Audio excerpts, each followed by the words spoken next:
Desculpe, pódenos dicir onde estamos? Sempre lle chamaron Villa Xoán. E sabe cal é a orixe deste nome? Non sei aínda. Vila Boa, Vila Ixuán, Villa García, tampouco non sei. Non sei onde é o nome de Vila García. Sei que é unha villa, pero eu que sei. A palabra latina vila designaba no mundo romano unha explotación agropecuaria ou mariñeira con moito terreo circundante, pero dun único propietario. Na Galicia medieval, en cambio, a vila xa designaba un lugar habitado por unha ou varias familias, sempre coas súas terras de labor. Algúns destes lugares medraron moito, pero seguiron tendo categoría de vilas. Compostela era vila no século XIII, cando xa tiña catedral e pórtico da Gloria, e a Coruña foi vila ata o XV. E logo, de onde ven concretamente o nome de Vila García? Que pode vir de García, Vila de García.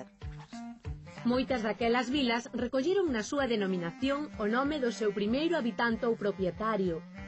Ese é o caso non só de Vila García ou Vila Xoán, senón de moitos outros lugares de Galicia como a Vila Martín, Vila de Afonso ou Vila Fernando.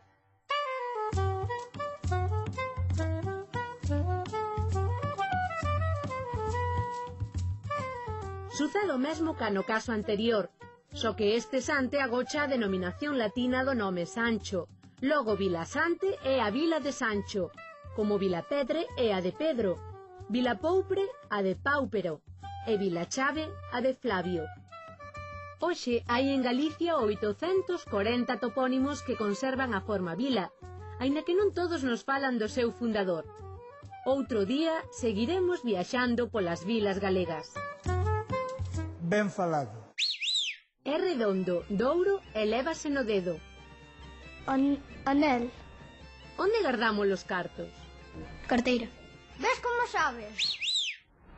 Falando de vilas temos que lembrar o dito ser a porta da vila, que é ser un lingoreta, ser persoa que non sabe guardar un segredo. Quizáis porque na porta das vilas era onde a xente se encontraba, paraba a falar e falando todo se acaba sabendo. En Santiago de Compostela non se di ser a porta da vila, dise ser un portafaxeira. A muralla de Santiago tiña 7 portas, e a porta faxeira, que é onde estamos, é a porta que está orientada ao solpor, e no bo tempo é a porta que máis convida a falar. E falando, todo se acaba sabendo. Así que, se a vostede de Santiago lle din ti és un portafaxeira, non é por ben. Teñan tino. Abur.